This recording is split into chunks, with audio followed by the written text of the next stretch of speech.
চলে আসলাম শুক্রবারের দুপুরবেলা মজার একটা খাবার খাবো বলে। তো আজকে হচ্ছে আমি থানকুনি শাক ভর্তা করব। থানকুনি শাককে আমি প্রথমে ভালো করে বেছে ধুয়ে নিয়েছি, একদম চিকন চিকন করে মিহি করে কেটে নিয়েছি মিহি করে। পেঁয়াজ কুচির সাথে আমি লবণ আর শুকনো মরিচ দিয়ে ভালো করে এগুলো একটু মেখে নেওয়ার পরে একদম নরম করে মেখে নেব। এই যে আমি মেখে নিচ্ছি পেঁয়াজগুলোর সাথে মরিচগুলো। তো মরিচ আর পেঁয়াজ একসাথে মেখে নিলে মানে একদম নরম হয়ে যায়। তো আর একটু করে লবণ আমি এই থানকুনি শাকের উপরে দিয়ে ওগুলো একটু কষলিয়ে নেব, ওগুলো একটু নরম করে মানে কষলিয়ে নেব একদম, নাহলে একটু গেঁজো টাইপের একটু মানে শক্ত শক্ত গেঁজো এগুলো খাইতে ভালো লাগবে না। তাই আমি হচ্ছে এগুলো ভালো করে শক্ত করে কষলিয়ে নিচ্ছি।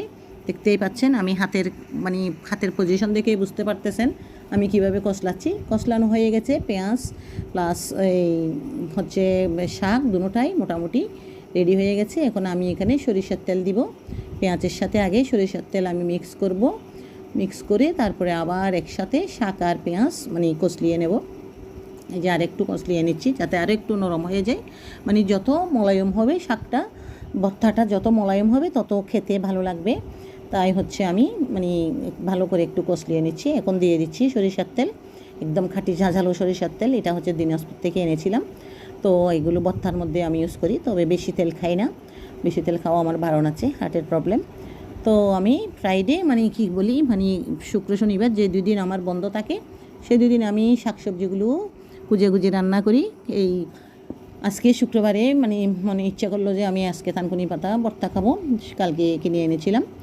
আবার সকালবেলা হচ্ছে ছাদে গিয়ে কতগুলো শাক, নারিশ শাক রোপণ করেছি। ওখানে আর বিভিন্ন আইটেমের সবজি রোপণ করেছি, ফুল গাছ আছে। তো ওখান থেকে নারিশ শাক তুলে এনেছি, ওগুলো রান্না করব আজকে।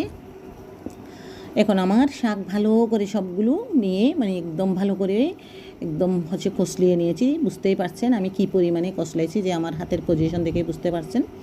তো বন্ধুরা সবাই তো ফ্রাইডে হচ্ছে যে ভালো ভালো খাবার খায়,